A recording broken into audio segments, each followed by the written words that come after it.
You're listening to the Options Insider Radio Network, the home of the Options Podcast. For more quality options programs, visit theoptionsinsider.com or search for Options Insider Radio Network in your podcast provider of choice. Listeners can also access all of our programming through our mobile app available in the iTunes and Google Play stores. Select programs are also available via live stream at mixlr.com/options-insider. That's mixlr.com/options-insider. Don't forget to follow along with your favorite programs and submit your own questions for the hosts at twitter.com/options, stocktwits.com/options, facebook.com/theoptionsinsider, or via questions at theoptionsinsider.com.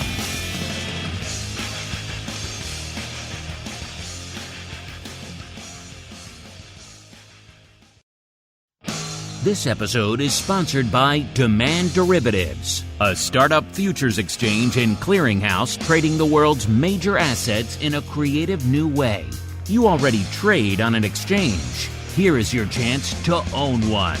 Before they approach large strategic partners for funding, the pioneering team at Demand Derivatives launched a crowdfunding portal so that regular traders have the chance to buy shares.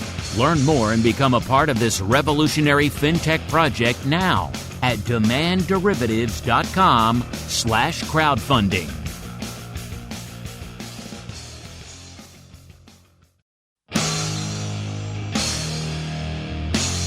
And now, it's time for the show that breaks down the options market from unusual activity alerts to market analysis, strategy overviews, listener questions, and much more. If it involves puts and calls, then our all-star panel will break it down. It's time to hit the Option Block with your host, Mark Longo from the Options Insider Media Group, and co-hosts, Uncle Mike TOSAW from St. Charles Wealth Management, along with Mark the Greasy Meatball Sebastian and Andrew the Rock Lobster Giovinazzi from OptionPit.com. And now, get ready to hit the Option Block.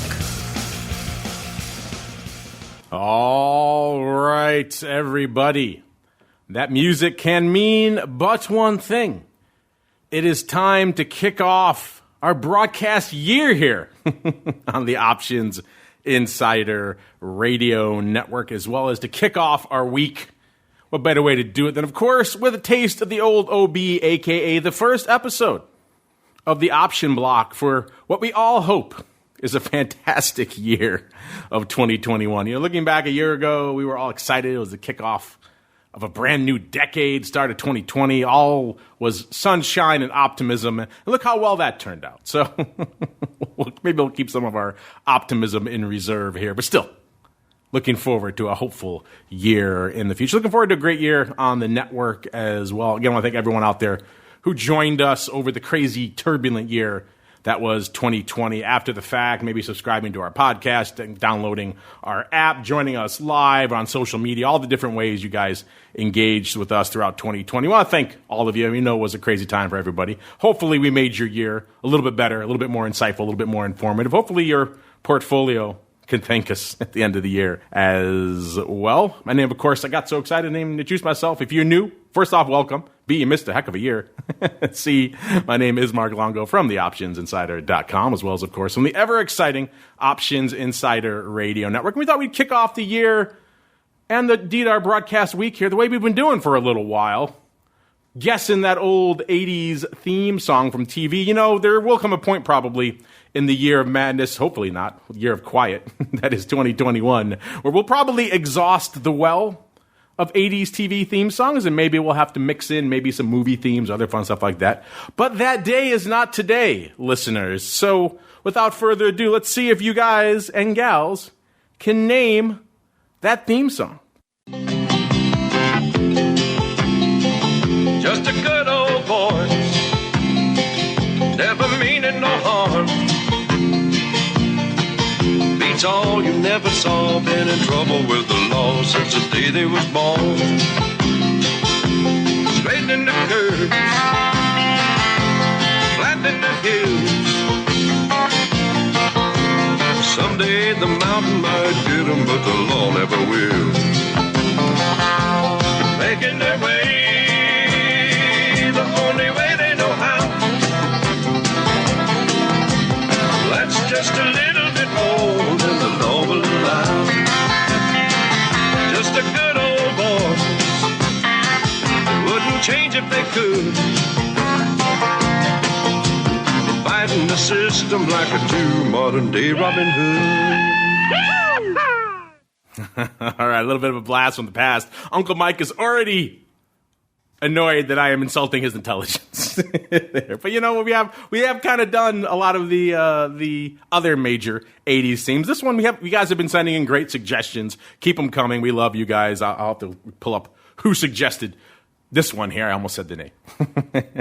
But it's a good one nonetheless. Kind of an iconic theme of the 80s. And since he's probably going to get it, and since he won our 80s themed guessing game for with some impressive pulls, Airwolf, and indeed he also pulled Hardcastle McCormick. He got that one too. So he's probably, the bookies have him in the lead here for the favorite to win the game for this year. So instead, we'll start by welcoming on for the first time in 2021 the greasiest of meatballs himself, Mr. Mark Sebastian from OptionPit.com, by way of Carmen Line Capital. Mr. Meatball, welcome back to the program, and let's see if you guys in the land of the pit can pull out to an early lead against our reigning champion, Mr. Uncle Mike, sir. Can you name that theme song / show, sir?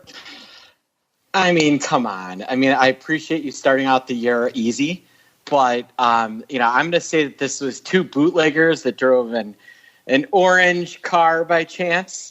And, maybe had a run-in with Boss Hogg and Roscoe P. Coltrane. That's going to be my guess.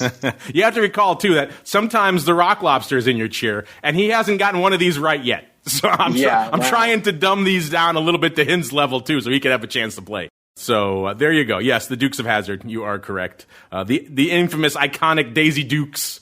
The General Lee. I don't think the show probably could air right now in the year that was 2020 and indeed 2021. Maybe some concepts folks might like out there. But old school TV, they didn't look at such things in that way. You could wear your Daisy Dukes and drive your General Lee and shoot your explosive arrows and everything else that show was all. What an insane show when you look back on it in retrospect. Yet that was the decade. That was the 80s. And also joining us, Mr. Uncle Mike, I'll give you credit for it too, because I know you knew it. Mr. Uncle Mike TOSAW from St. Charles Wealth Management. Uncle Mike, welcome back to the program.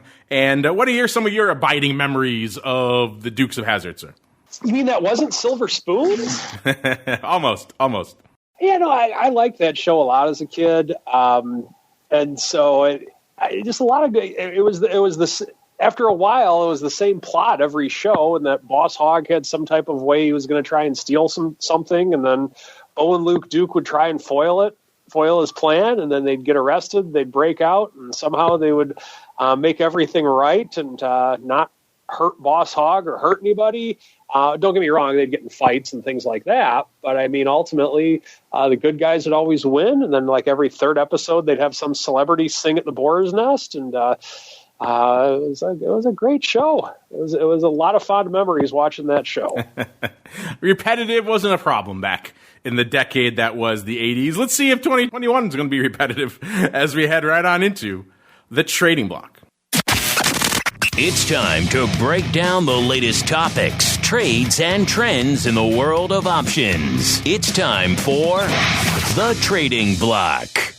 All right, everybody, welcome to our first trading block for the year that is 2021. Now we're deep well into this new decade of the 2020s. We kind of know what it's got for us. We're prepared. We're ready for whatever shocks to the system may come, hopefully less than last year. So we're going to kick it off. We're going to talk about what's trading now, then we're going to look back a bit at the year of madness that was 2020. I encourage you, if you haven't done so already, check out some of the deep dives we did already on 2020 on shows like the Advisor's Option and TWIFO and indeed Volatility Views, where we kind of went beat for beat throughout the year. Not going to do as detailed of a beat for beat here on these shows because we've already done it a few times here, but we will hit the highlights and indeed the legion of lowlights that was 2020. Speaking of lowlights, the year's starting off in a bit of a low light in and of itself. You know, we saw the markets kind of racing to the north to end the year and then kicking it off here this year. We're seeing a lot of them very aggressively in the red. Most of the major indices were off around 2% to kick off the show out there today. So interesting times afoot out there. Most of them still in that range. The Dow's the laggard, off about 1.8%, with the S&P and NASDAQ both threatening 2% in the dark side direction. That means coming into the showtime, VIX was ticking up a wee bit, up to about 28.25, puts it up about 7 handles from our last show, the tail end of that, a year ago, the tail end of last year. VVIX was at about 129 in the third, coming into showtime, puts it up about 16 points from last show and puts it well north of that 120 level that we've been watching for a while here in the pandemic year that was 2020. VXX also back up nearly 2 points, about 1.9 points, up to about 18.4. So threatening maybe again that 20 handle sometime soon, or perhaps going right back down. We'll see. Probably the latter if past its prologue out there. And VolQ up quite a bit as well, up to about 29, which is up about a little over 7 points, about 7.25 points from this time last show. All right, let's go around the horn. Since he got our 80s themed guessing game right today, we'll let him go first. Mr. Greasy Meatball, sir, before we dive into the year of madness that was 2020, what is lighting up your tape on this kind of mad kickoff to 2021, sir? Yeah, some nice selling today. It could some tax selling. I think that the market as a whole was really wound up, and we're just seeing a little bit of that. And we have a little bit of election chaos still that I think is weighing on things, and we've got these electoral challenges that I guess are still weighing on things a little bit. But this just feels a little bit more like a little bit of profit taking, first of the year. Reset the calendars, take off some positions, tidy up the portfolio. Wouldn't be surprised if we saw, if this is an excuse to sell, maybe a little bit more follow through, because I think things did get a little hyper wound up leading into the end of the year, and maybe that's coming off just a touch today. Just a touch. Hard to argue there isn't a little bit of room to sell. All these indices are rallying pretty hard for the year. We'll get to all that in a minute. But first, Mr. Uncle Mike, sir, not exactly an Uncle Mike type of day, actually the polar opposite of an Uncle Mike type of day. What is lighting up your tape out there in this inauspicious kickoff to 2021, at least from an Uncle Mike perspective, sir? Well, it's an interesting kickoff from the standpoint that this week we could have potential gridlock or non-gridlock confirmed with the Georgia elections. We still could have some type of electoral chaos in terms of the Congress certifying or not certifying the election. Now, I personally really don't see Trump pulling this off and winning the election with the decertification or everything that's going on. I don't see it happening. I mean, the odds, I'll give my odds about 1,000,000 to 1 on that, but I could be wrong. I guess, I always remind me of the Dumb and Dumber movie where the guy asks the girl, so what are my chances? About 100 to 1. And then she says, more like 1,000,000 to 1. And the guy's all excited. So you're telling me there's a chance. So there is a chance, but I think it's highly unlikely of anything like that happening. But what I think can be a big factor on the market, and what I think could be something that is driving the market down today, is the concern of potential gridlock versus non-gridlock in the Georgia elections. I agree with Mark from the standpoint that today is a day to where it is people, as Mark put it, tidying up positions, just because of the fact that what is different today than 4 days ago? Really nothing. We knew that the elections were coming. We knew that there was potential electoral college chaos, and we've known about this coronavirus thing. So there's really nothing new today that didn't exist a few days ago. So it's for that reason I think that today is just a day to where people didn't want to take capital gains in 2020, so perhaps take them in 2021 to postpone them a year, maybe just rearranging a few things, saying I'm a little bit overweight this, underweight that, maybe putting a little bit more money into taking out of stocks and possibly going into commodities. Silver is actually up around 3% on the day today, and looking at SLV. So that could be a spot to where there could be some money shifting. But overall, when we're looking at this, the S&P 500 down 1.7% on the day. It was down a little bit lower. We've been rallying over the course of the last 20 minutes or so, or pretty much since this show started. So apparently Sebastian's driving the market up with his positive comments. But nonetheless, I think this is just a day to where we got to take a look at things and see where we go. I have made a couple of rule tweaks to my aggressive strategy when the market's negative on the year, but I'm going to talk a little bit more about that in the strategy block, whether we get to it today or whether we get to it Thursday. But I have made a couple of minor tweaks to it that I will address. And Mike, did you get an opportunity to check out what happened with crypto over the weekend? Pretty nutty move. Mark, I know you do. We do a crypto show here, but Ethereum made a 30% move over the weekend, and Bitcoin rallied to about 34,000 before it pulled back. So we now have two cryptos that are worth over $100 billion. Ethereum crossed $100 billion over the weekend, and Bitcoin is now about $600 billion in market cap. So there is we saw some pretty wild moves in the dollar alternatives. And like you said, silver and gold are moving as well. So shows you that there's definitely some dollar action in play here as well. I think is definitely affecting the stock market. Yeah, the ETH jump is a crazy one. Everyone's talking about, hey, it's a good alternative, maybe lower cost alternative to Bitcoin. Maybe not so much anymore, getting a huge run. We'll talk about all that fun stuff on the crypto rundown a little bit later today here on the network. And let's see what else we got lighting it up out here today on the old network. As of a few minutes ago, pretty active day, as you might imagine, out there on the street. Most of the major indices pretty much at or pretty close to already their ADVs out there. VIX at about 351,000. The ADV is 394,000, so closing in there. SPY at about 3.92. It's already north of its ADV, which has dropped to about 3.3 million. The S at about 1.03 million. Its ADV is about 1.07 million, so the S pretty much already there as well. The Q, 788,000. The ADV, 866,000. And small caps, a.k.a. IWM, at about 448,000. The ADV, 607. So small caps, at least volume-wise, a little bit of the laggard out there. Let's go out to the most actives out there, what you folks are trading right now. Let's see. Coming into today, as of a few minutes ago, the top 10. Interesting. Most of the names you heard of, but some newcomers, like number 10. We've got newcomer to the top 10 here for kicking off the new year, maybe with some new names. QuantumScape Corp. Of course, if this price action is an indication, maybe not so much for the long term here. They're doing 212,000 contracts right now, so that's a pretty aggressive top 10. Cost you 200,000 plus contracts to break into the top 10. If you're wondering, QuantumScape Corp, ticker symbol QS. They produce solid-state lithium-ion batteries, electric cars. They're down $31.50, or about 37.5% today. So not a good day here for QuantumScape. Just a few weeks ago, back on December 22nd, they were trading $131. So they're trading $52.87 right now. So bit of a worm turning, looks like, out there in QuantumScape Corp. Wow, that's quite the move. And they tout Bill Gates and Volkswagen as investors out there, so maybe they're not so happy right now. By the way, QuantumScape breaking into the top 10 for the first time out here at number 10. Number 9, Microsoft, 236,000. Number 8, Baba.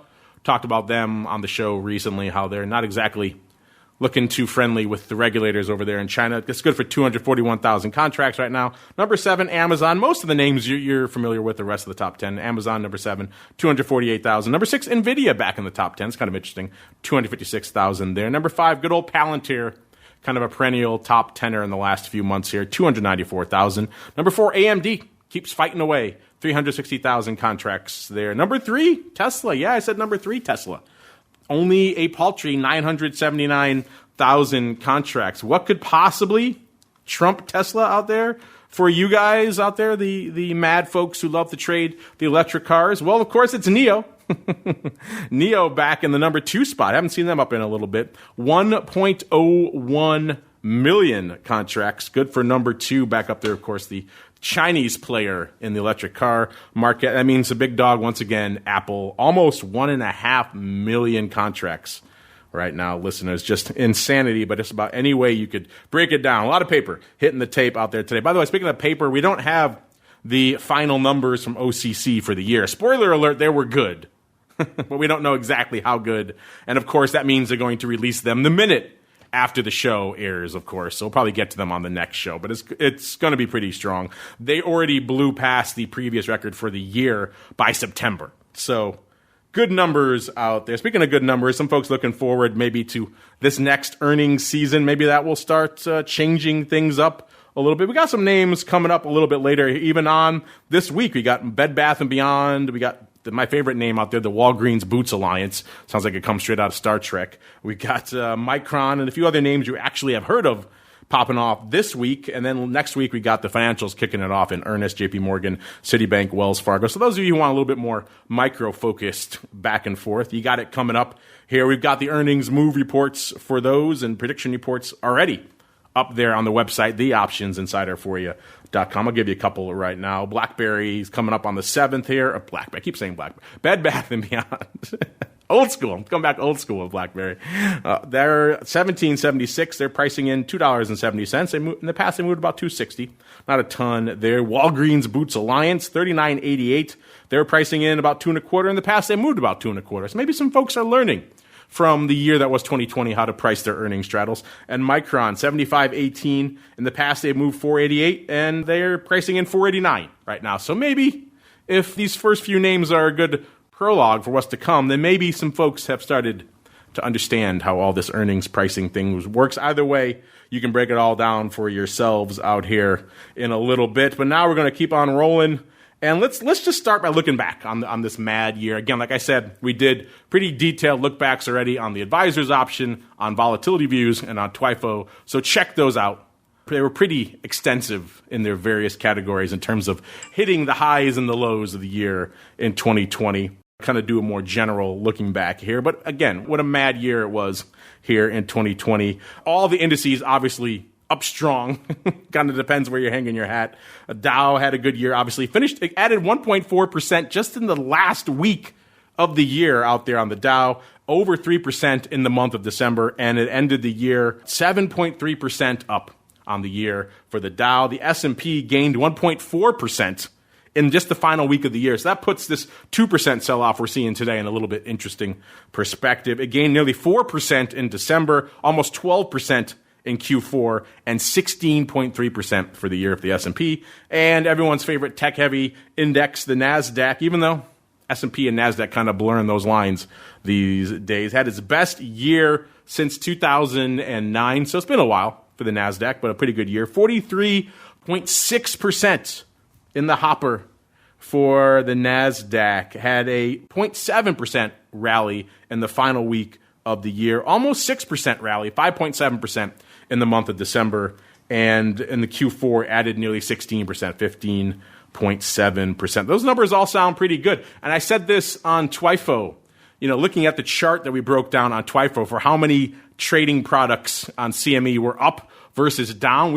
For the year, we were hard-pressed to put together a bottom five. That's how pretty much upward biased it was on everything that traded over there at CME. You look at that chart, it's full of green. You look at these S&P charts, they're full of green. And if you just looked at that apropos of nothing else, you look at that and say, oh, wow, what a great year the world must have had.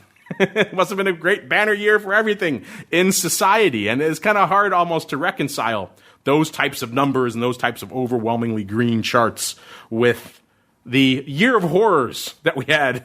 That was 2020. But let's go back a little. Let's go back to our first show of the year last year where we were kicking off a new decade. We were all excited. Hey, 2020, new decade. Let's see what it has in store for us. It was kind of a bit of a tranquil start to the year, very briefly. It only lasted a little bit. But the year before, 2019, VIX kicked off north of 30. Compared to that, 2020 was starting off kind of quiet. VIX was around a 12 or change, lower in the teens, so much quieter than it was the year before. It seemed like it might be a pretty quiet start to the year. That didn't last too long. Around the third of the year is when we had the whole assassination tango down there in the Middle East. And that's when vol started kicking in a little bit more. Not a ton, but a little bit more. It seemed like maybe things were starting to pop off there. Of course, everyone forgets this now because everyone's so focused on what happened recently. But there was an impeachment ongoing to start the year as well. So there were a few factors still at foot that wouldn't play out until the first week of February, where we finally had the vote on that. Of course, the pandemic fear started creeping in there as well. They really first started making themselves known in terms of from a market impact late January, around the 24th of January or so, is when we started to see those sell-offs start to kick in. The first real wave, obviously very muted to compare to what we saw later, but that was the first wave of, hey, maybe something is afoot here and it's not good. If you go back to those shows, listen to some of the numbers we were talking about, a few hundred people in the U.S., they seem quaint by comparison now, but back then it was enough to spook everybody. And then, of course, we rolled off more aggressive sell-offs in February, and then the mother of all sell-offs, followed by the beginning of the mother of all V-shaped recoveries throughout March, and that latter portion, that latter V, pretty much lasted the rest of the year. Of course, we had major unrest racking every major civil center throughout most of the summer, including right here. We have National Guard troops on our doorstep here while we're recording shows. An interesting time, not one I'll certainly forget anytime soon. Then, of course, leading into one of the more divisive elections we've seen in recent electoral history. Of course, I say that, looking back in history, even going back to the early days of the Jefferson, Hamilton, Adams days. Things are pretty divisive back then, or certainly the Lincoln days. So we have a bit of a short-term historical context for these things, but still a pretty divisive election nonetheless. And of course, pandemic death rates skyrocketing, new strains popping up, even as we have vaccines hopefully racing to the rescue. So a lot of that to set the table here. Let's go back around the horn. Let's start with the uncleest of Mikes. Mr. Uncle Mike, sir, what are some of your enduring memories, enduring lessons, enduring trades or trends or things that really resonate to you for the year that was 2020, sir? Oh, boy. We don't have enough time on the show to go through 2020 for just one show, but this has to be the most unique year I've ever experienced in the time I've been on this planet, and that's for sure. I mean, we went from a time where we had a lot of optimism at the beginning of the year to where there was a little bit of mention about, I think we even joked about on the show, we called it the beer virus. And this is something that no one really could have predicted coming into play. And immediately, all of the interest rate hikes that we had going into this past year, were immediately just taken off the table one night out of concern for keeping the market stable. We then have a point to where we have a lot of divisiveness from the racism standpoint. We have just a lot of bad things happening, and there's just a lot of weird, bad stuff is probably the best way I would describe looking back on 2020. And I think that some of the takeaways that I'm taking away from it are that it reemphasizes something that I tell myself before any trade or investment that I ever make, anything can happen. And yes, of course, if you make a trade where, oh, this only hurts me if this happens, understand that whatever this is, and I'm making air quotes right now, it is possible. And we learned that, or I didn't learn it. I mean, you guys didn't learn it. We've all been there for years, but we all got to see that reinforced in 2020. Risk management isn't a joke. And that's something that I think was very important that was shown throughout 2020, and that you need to manage risk. And we've harped on that to death on this show for the past 900 some episodes, and it showed in 2020. The other thing that I think is an important takeaway of 2020 is we saw the ugliness of how our country can be divided. And what I mean by that is that we're at a point right now to where if you wear a mask in public, there's going to be some people that say, oh, why are you letting the government tell you what to do? But if you don't wear a mask, then people on the other side are saying you should be at home and shouldn't be wearing a mask or whatever. I guess where I'm going with this is it seems like there's really no one's really interested in middle ground on this issue. Everyone's on one side or another. I guess the Mike TOSAW solution to how we handle things is that everybody, whether I'm not saying make things mandatory or anything like that, but if you open up everything, but everybody wears a mask, and then the people that are higher risk just stay home, that's going to solve a lot of problems. But no one's willing to do both of those things, whatever side of the fence that you're on this. And it's troubling. It's troubling what we saw in 2020 in that one side wants to bankrupt small business, but then the other side wants to just be reckless and have zero concern for medical science. And if you take one of those sides, or if you try to do something that's in the middle of that, or try and work a compromise, even with your debate with your friends or family, you're automatically labeled as one side or the other. And so we really saw an ugliness in our country of not working together. Now, on the flip side, we also saw a beauty in our country in that we're very divided on this issue, or by we, I mean as a nation, we're divided on the corona issue in a lot of ways, but we're still a functioning society. We still have the best country in the world. We still have the best financial system in the world. We still have the best pretty much everything in the world. And even though we have that, we're still together as a country.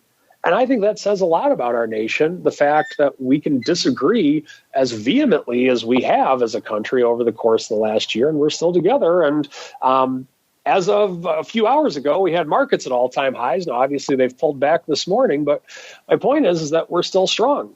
Now, granted, we are printing a lot of money this year. This past year, a lot of money was printed, and that we had a lot of stimulus, a lot of PPP. We had a lot of money thrown into this market to keep it up, but we're still there, and it's still a functioning economy with what we have. Now, will the money be paid back? Is it going to increase our debt? Yeah, no question. Is this going to weaken our dollar? I don't see how it couldn't over time, but with that, we're still here. And I think that's something that's very important that says a lot about our country.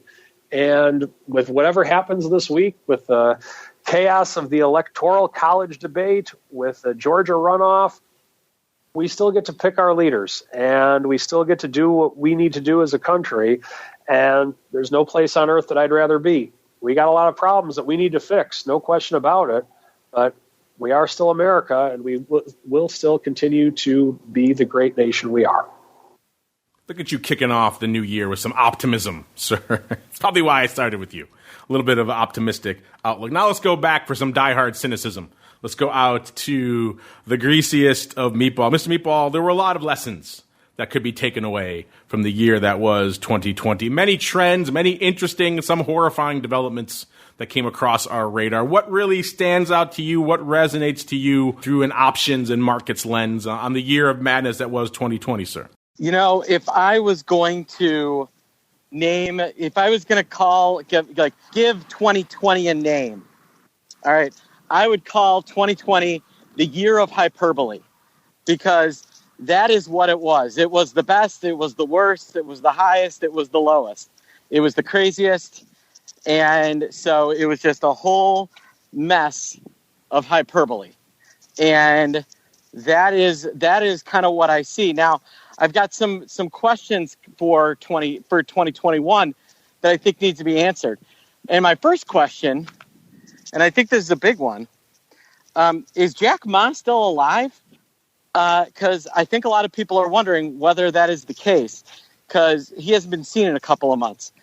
How messed up is our healthcare system if Berkshire Hathaway, Amazon, and JP Morgan, who just announced they're canceling their 3-year venture to come up with a efficient healthcare system, they just announced they're scrapping that. So how is it possible that the 3 of the best companies in the world can't figure it out? What is going to happen with healthcare in 2021? If you'd have told me that we'd have an all-time high NASDAQ and S&P with the VIX near 30, I would have said, okay, what? So now the question is, are we going to see a lower VIX and lower market in 2021? I think that's entirely possible. What happens to all of these Robinhood traders when they start going back to their actual jobs? When when the economy starts to open up, do they continue to just stay in trade, or do they go back to their jobs? And final question. Does this Robinhood explosion end the same way that the stock day trading explosion ended in 2000 with a angry thud that wipes out a lot of value. So I think those are the big questions that are on my mind and are kind of what I'm watching with a tight lens right now in 2020 and in 2021.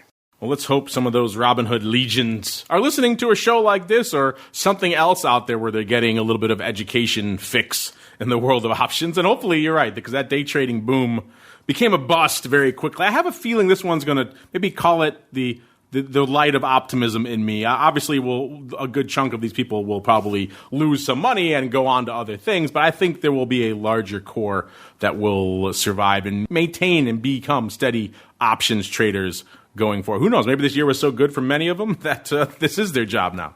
We'll see. Hopefully that's the case then what Uncle Mike said earlier about risk management not being a joke. Hopefully that plays out. Let's break down some of the other interesting things we noted here for the year. Really quickly, just some winners and losers here on the year. We talked about the major indices, obviously. Those were big winners. In particular, let's talk about some individual names you guys like to trade that were big winners. Obviously, the big dog there is Tesla, up nearly 700% in the S&P 500. Etsy also had a good year. We didn't talk about it much, but it was a quiet winner out there to the tune of 329.5%. Folks liking their handcrafted goods out here in the year of madness that was 2020. Also, NVIDIA up 120, almost 121%. They were a big dog for a while. Everyone looked at them as the bellwether for crypto. Oh, crypto, going to buy NVIDIA graphics cards. That kind of didn't work out too well, but now we're seeing other interesting use cases and a lot of interesting developments over there on the graphical side of the fence. PayPal, also right behind NVIDIA, almost 121% as well for obvious reasons. A lot of online transactions going up this past year. Mr. Meatball's favorites, L Brands, easy for me to say, at about 115% on the year out there. So let's see, those are our top 5 here for the S&P. Losers, now you can probably guess some of these as well. Carnival Cruise Lines off 59% for the year. Number 1. Number 2 was Norwegian Cruise Lines off 57, almost 58%. Number 3, Occidental Petroleum off 57%. Number 4, Technip FMC. I'm not sure what this one is, but it was off 56%.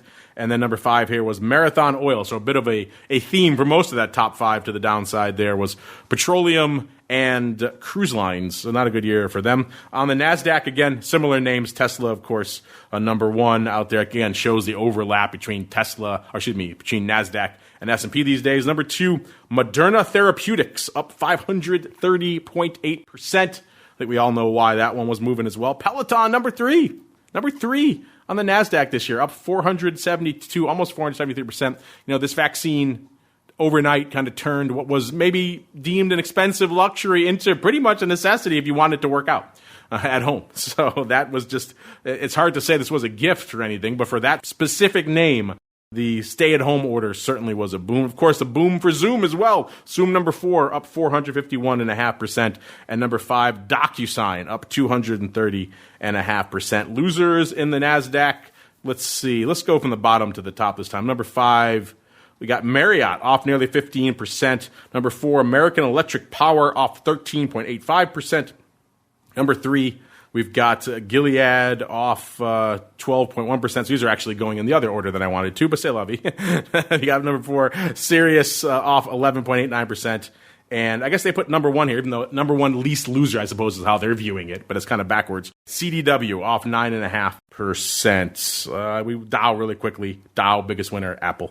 79.7. It's funny to say Apple and Microsoft in the Dow, but that's kind of where we find ourselves now. At Microsoft up 41.25%. Losers in the Dow, Amex off 5.75%. IBM off nearly 7%. Cisco, Uncle Mike's favorite, off 7%. Amgen off 7.5%, and JP Morgan Chase up about almost 11%. Other interesting trends that came to light for us and from an options lens throughout the year that was 2020. Well, Mr. Meatball, I should say, just alluded to this earlier. It's kind of been the recurring theme for the latter half of 2020, I would say. Earlier in 2020, we were kind of all fixated on a lot of other things, the mad sell-off, the recovery. It wasn't until, I'd say, partway into Q2 where we really started noticing, hey, these one-lot guys and gals are here, and they're here in force. There was a big piece in the Journal, I believe it was around June, that kind of really highlighted it for the first time in a major publication. Hey, these one-lot folks are out here, and they're buying calls. and it was kind of off to the races from there. Break them down however you want. The one-lot traders, the Robinhood traders, obviously every major brokerage platform, doesn't have to be just Robinhood, had a huge influx of newcomers. Every broker we talked to, every broker we work with here on the network, all had a pretty good year for the most part. So interesting things to watch there. So definitely a trend that we noticed, and one that Mark was just talking about we hope continues for 2021 is this rise of retail out here. You guys are moving the market right now. You guys are dominant. And unfortunately, a lot of your trading is located and fixated in a couple of names and in a couple of strategies, pretty much buying calls in your Teslas and your Apples and those types of names and some of the other ones as we talked about here as well. So hopefully these people will evolve and get beyond that a little bit, because that strategy works until it doesn't, and it's a hard one to make payoff in the long term. So hopefully they're evolving as traders, getting a little bit more nuanced. So let's be optimistic. So I'll be Uncle Mike's here and say that. We also saw big trends, obviously, for the market. Don't fight the Fed. Don't get in the way of the Fed when they're saying, the limit's off for easing and buying up assets. That really was what kicked in this mother of all V-shaped recoveries out there. The other big trend of this year, we kind of just talked about it, top in the list, is just the takeover that was Tesla. Tesla was everywhere in terms of the headlines, in terms of what you guys like to trade. It was one of the few names that could really vie with Apple to be at the top of that top 10 list. There really has been all Apple all the time for the better part of the last decade from an options perspective, but Tesla is now in there. And certainly with these splits we saw out there, it has just kind of changed the game for how much paper these names are doing. It's literally absurd out there on how much paper it is. So Tesla has kind of moved itself into pretty much a perennial number twoer out there behind our number one usually, which is Apple. Of course, we've seen interesting stuff. The Flowmaster tweeting out recently that Tesla amounting to about 17% of OI for options. Remember, that's by value. So that's talking notional, which I'm not a huge fan of.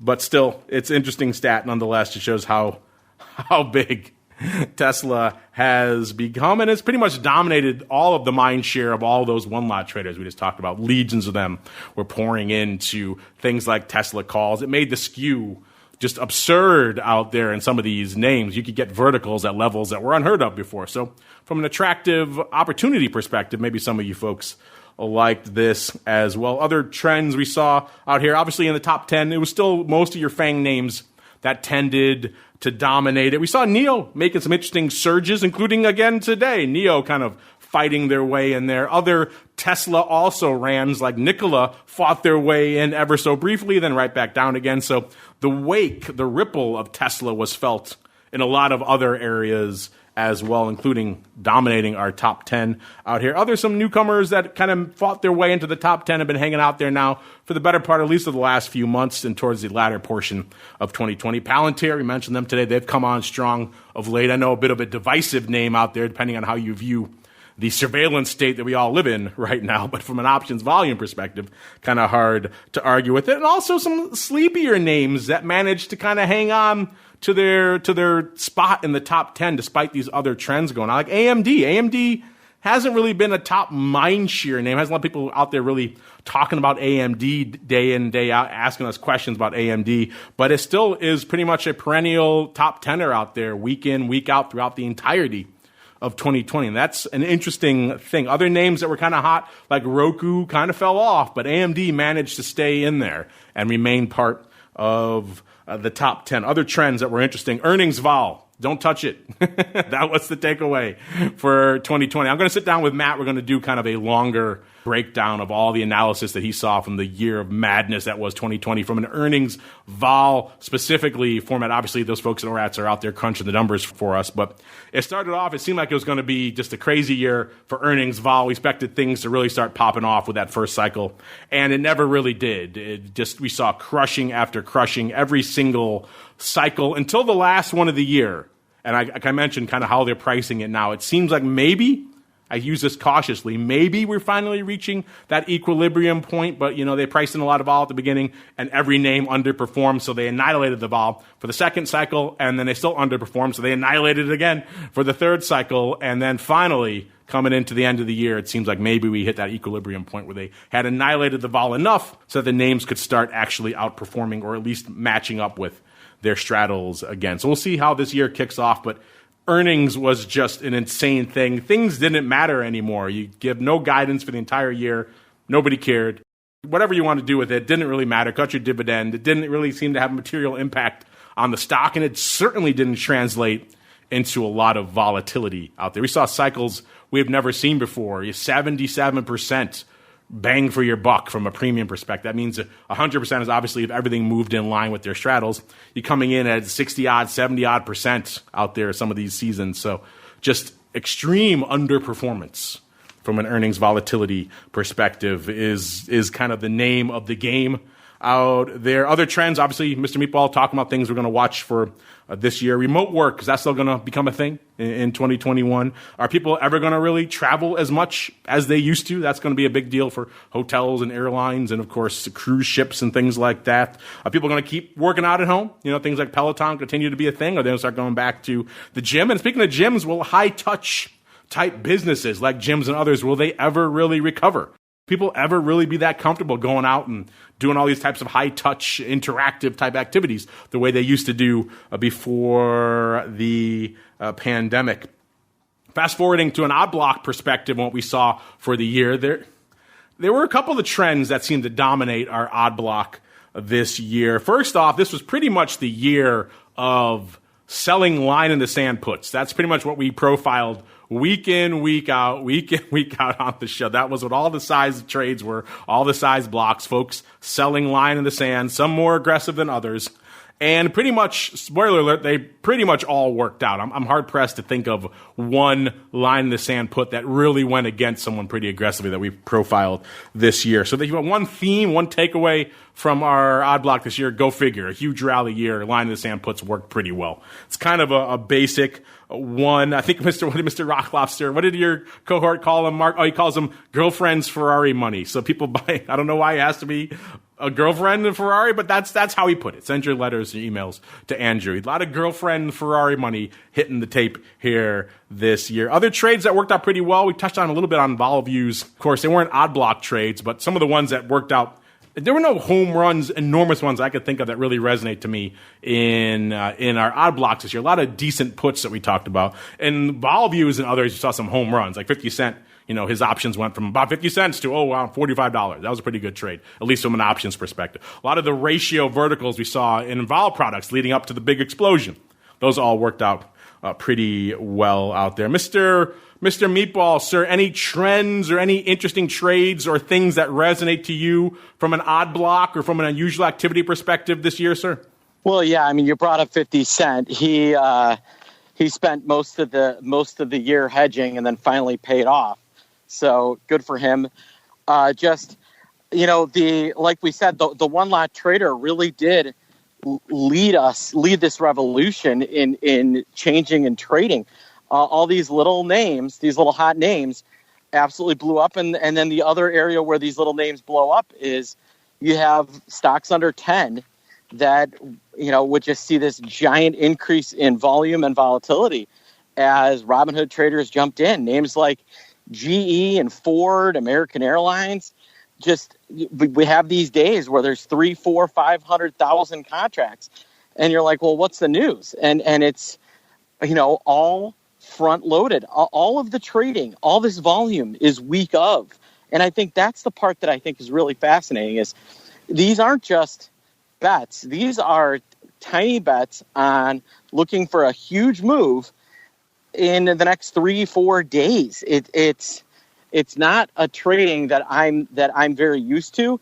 It trades a lot more like sports gambling than it does anything else. And speaking of which, yeah, we saw online sports gambling names see a huge upticks. Barstool and Penn, DraftKings, and the like absolutely explode. And, like you said, Neo, Tesla, and Apple have just been juggernauts of volume, especially over the last couple of months. And I think that is going to be interesting. And like I said, I think Alibaba is one to watch in terms of the ramifications that this could have for all the Chinese names going forward. It is just fascinating. You've got a billionaire, founds the biggest, most successful two companies in Chinese history. They're the poster boy for the new Chinese capitalism.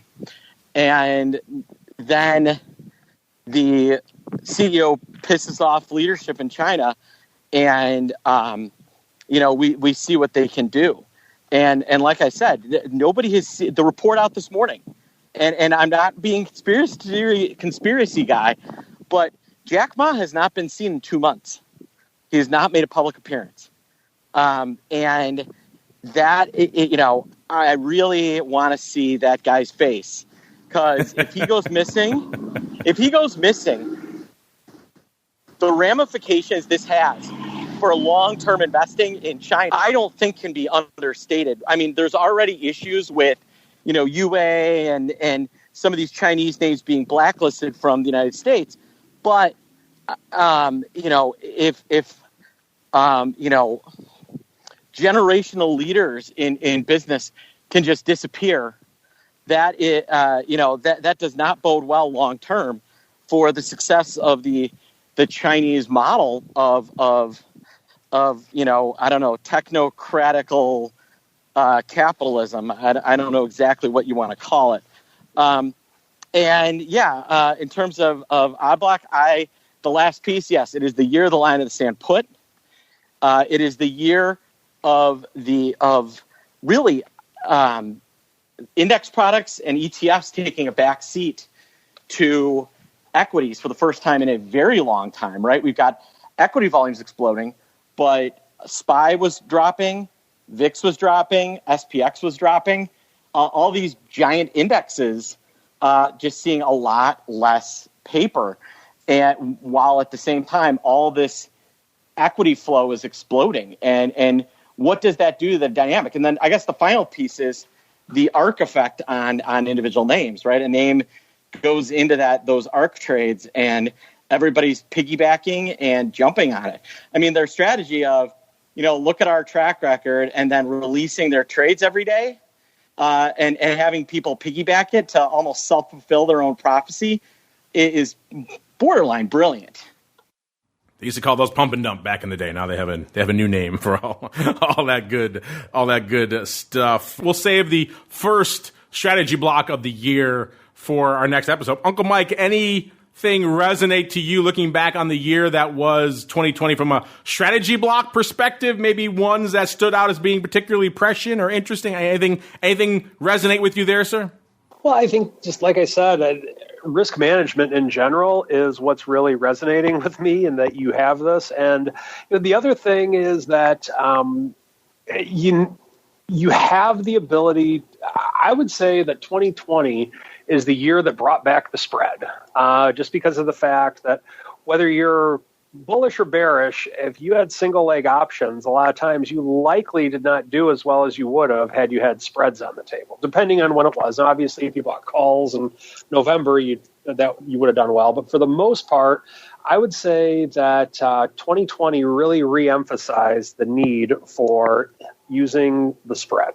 There you go. Reemphasize the need for the spread. Let's look back and look ahead really quickly as we're coming up against it here. We asked you guys last week, do you think VIX or spikes, where are they going to close for the year? And you guys picked elevated, which is not that elevated right now compared to where we are, but elevated compared to usual levels, the 17 to 23 range, which is about where it was when we posted the poll, 40.5%, 31% saying normal range of 12 to 16.99, and then almost 20%, 19% saying the pandemic level we saw throughout last year, which is north of 23. We asked you guys at the beginning of the show, a bunch of you have already chimed in. Very simple question to kick off the year. Do you think markets are going to close higher or lower on the year? Very basic. And so far right now, we got higher, winning with about 57%, lower 32.7%. And I'm already in cash at 10.2%. We'll let it run for the rest of the week to get a full sampling so you guys can play along out there as well. And then let's look ahead a little bit by looking back first. At the end of last year, we did some predictions at the end of our show and of our season, our recording season last year. Uncle Mike, he went out on a crazy limb with his prediction. He said we're going to have a lot of macro political events. Uncle Mike really swinging for the fences with that one, sir.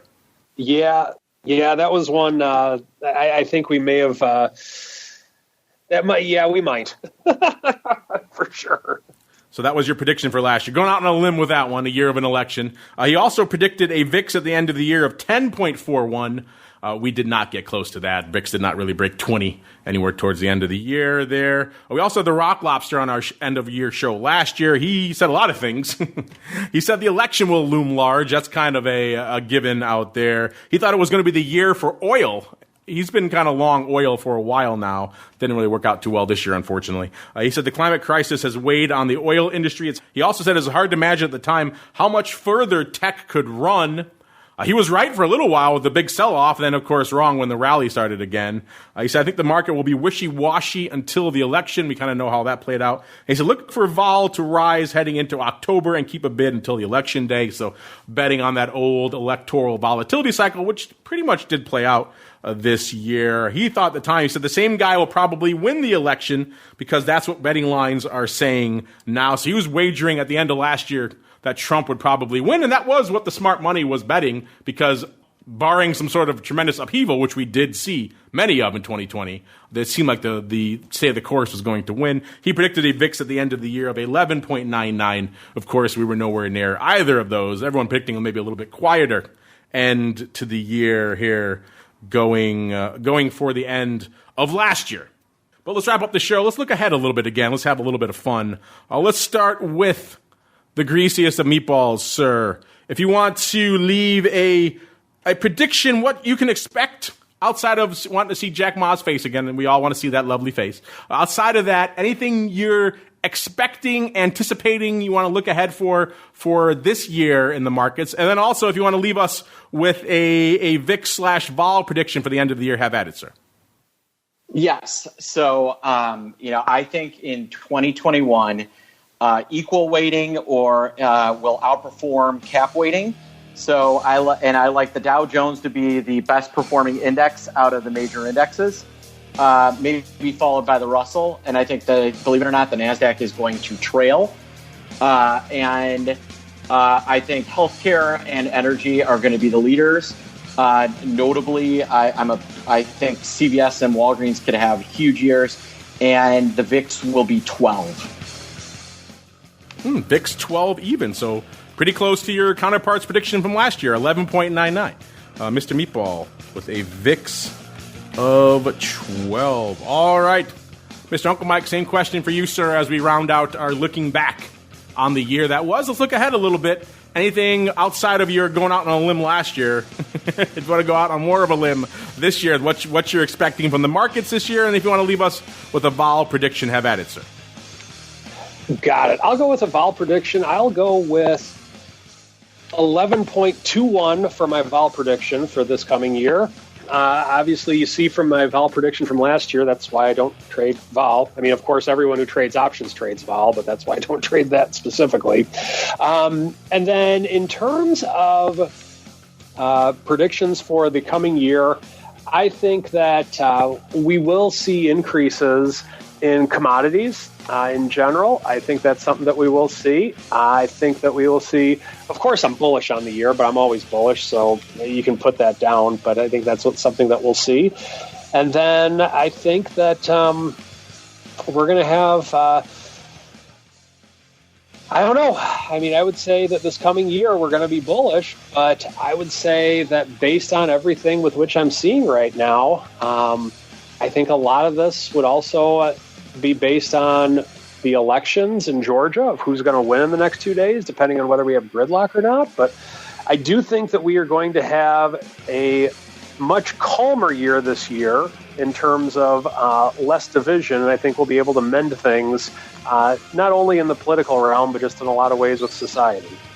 Well, let's hope that latter one is indeed correct. We can all do a little bit more calm out there. If that translates to a little less options volume, I think we'll all take the hit out there. But that's going to do it for our end of the year spectacular. Remember, there's a bunch of others on other shows hitting the network you guys can check out there as well. We'll be back in a little bit to talk all things crypto. As Mark alluded to at the top of the show, spoiler alert, things are popping off out there. We're breaking all down the volatility, the volume, the open interest changes, the skew, all that craziness, and a whole bunch more coming up on the Crypto Rundown in a little less than an hour over here. But before we go, let's go back around the horn. Mr. Meatball, let's start with you, folks.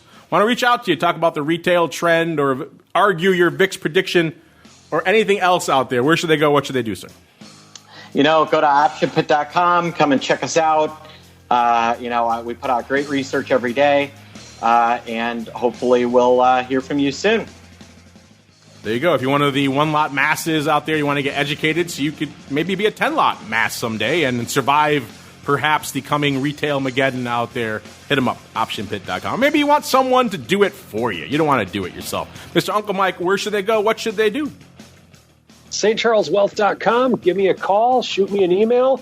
If you're looking for a financial advisor who's not afraid to delve in the option space, let's talk.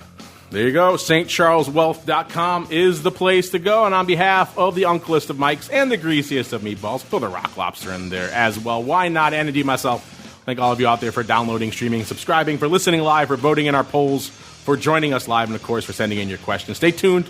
We'll pump some fun stuff into the live chat if you're listening live. We'll be back in less than an hour now to break down the madness. We were going to do our top 5 for the year for crypto, but there's so much popping off out there that we'll have to table that and do another deep dive episode into all this madness. So stay tuned for the Crypto Rundown, and we'll back again tomorrow for more content, and then Wednesday, of course, Education Wednesday, and everything else you come to expect from us on the network. From the mad year that was 2020 and heading into, hopefully, a calmer year of 2021. See you next time. This episode is sponsored by Demand Derivatives, a startup futures exchange and clearinghouse trading the world's major assets in a creative new way. You already trade on an exchange. Here is your chance to own one. Before they approach large strategic partners for funding, the pioneering team at Demand Derivatives launched a crowdfunding portal so that regular traders have the chance to buy shares. Learn more and become a part of this revolutionary fintech project now at demandderivatives.com/crowdfunding.